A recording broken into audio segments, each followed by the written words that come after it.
Big news! Ford and Toyota just made a daring move. They're cutting out dealerships entirely and selling their cars directly to customers. This will cause some drastic changes, including prices, customer relations, purchasing experiences, and even have effects in the global economy. How will this affect you, the buyers?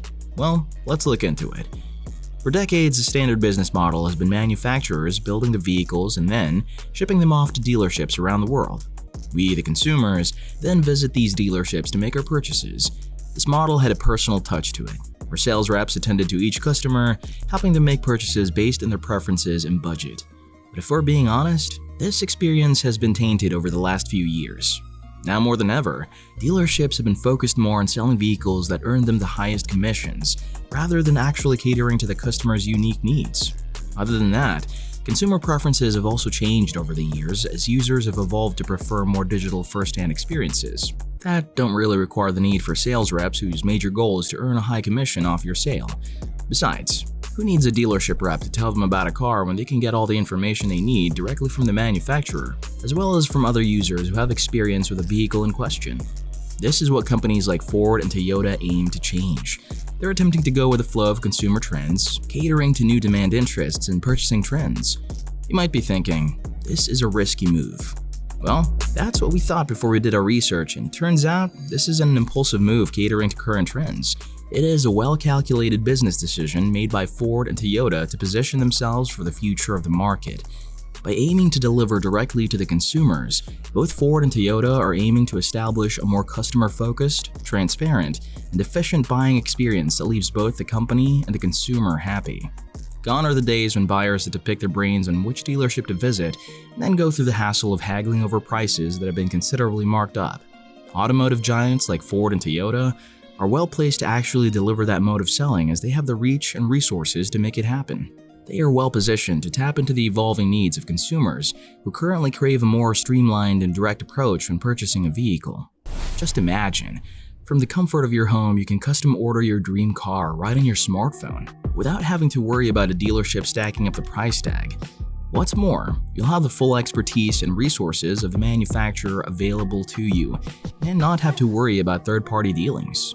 But no matter how virtuous this sounds, the intentions behind the new sales model aren't just so consumers can order vehicles online and make things easier for us. It's much deeper and more complicated than that. So what's the true motivation behind the seemingly drastic move? Let's be honest, a personalized buying experience isn't new.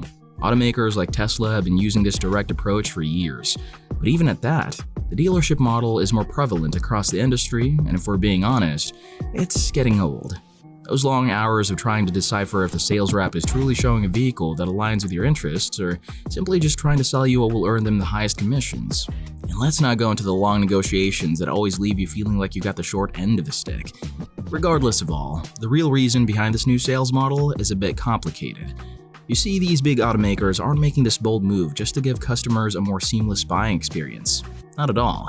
It comes down to a combination of factors that eventually leads to the companies making more sales and earning more profit at the end of the day.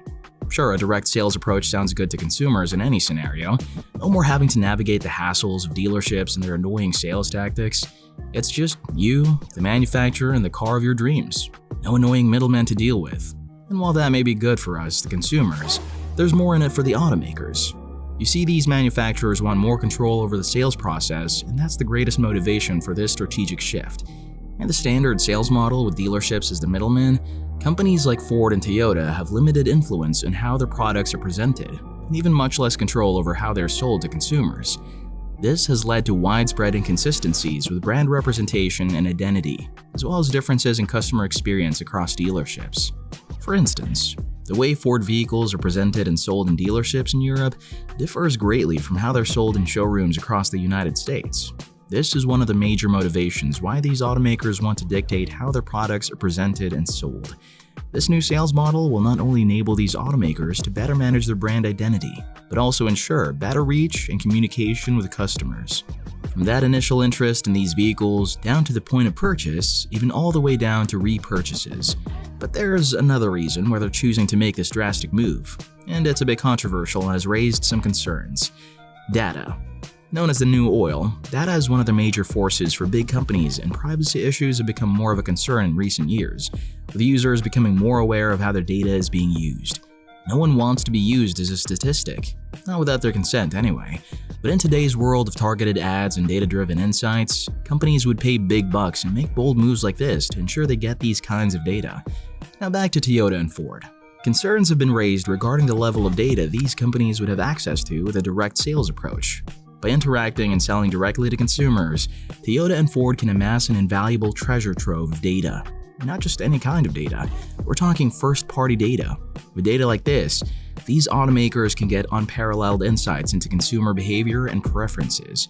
Information on things like how consumers configure their vehicles or the preferred trim level in certain models would provide invaluable insight for future product design decisions.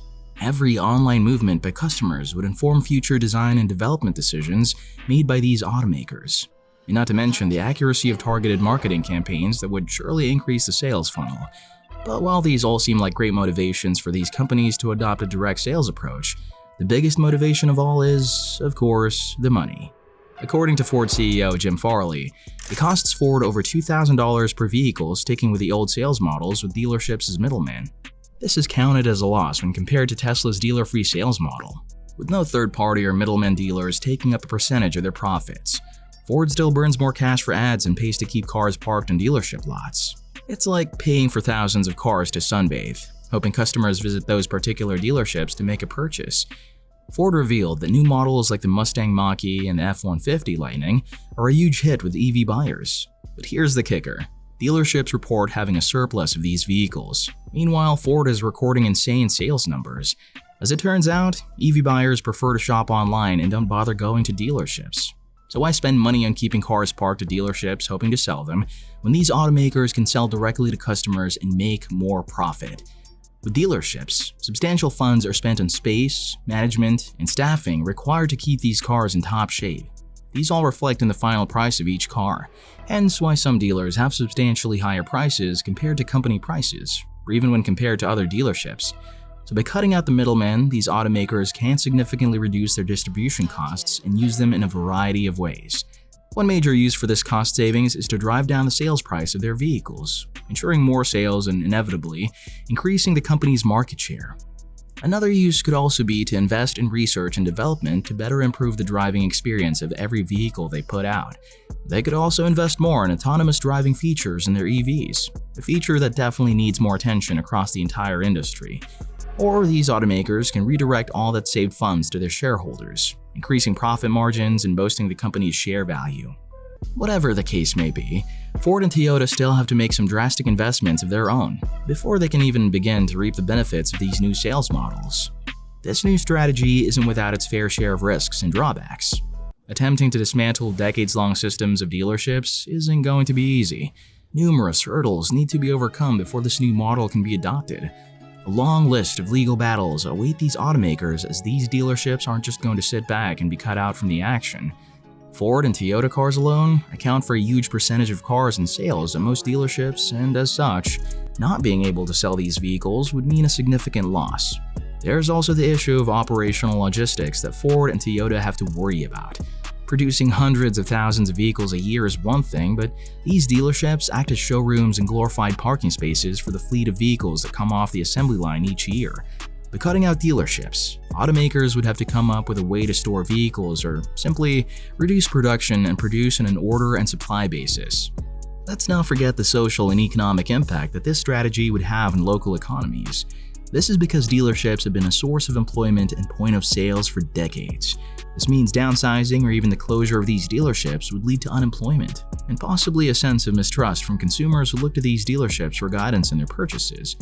In essence, while the positive effects of the direct sales approach are present both for the automakers in terms of profits and for the consumers in terms of possible reduced prices, there's also the negative ripple effect this would have on not just local economies, but an entire section of the automotive industry that has been part and parcel of the market for decades. So, what do you think? Is this the right move, or should Ford and Toyota stick to the standard model like everybody else? Let us know in the comments, and we'll see you in the next video.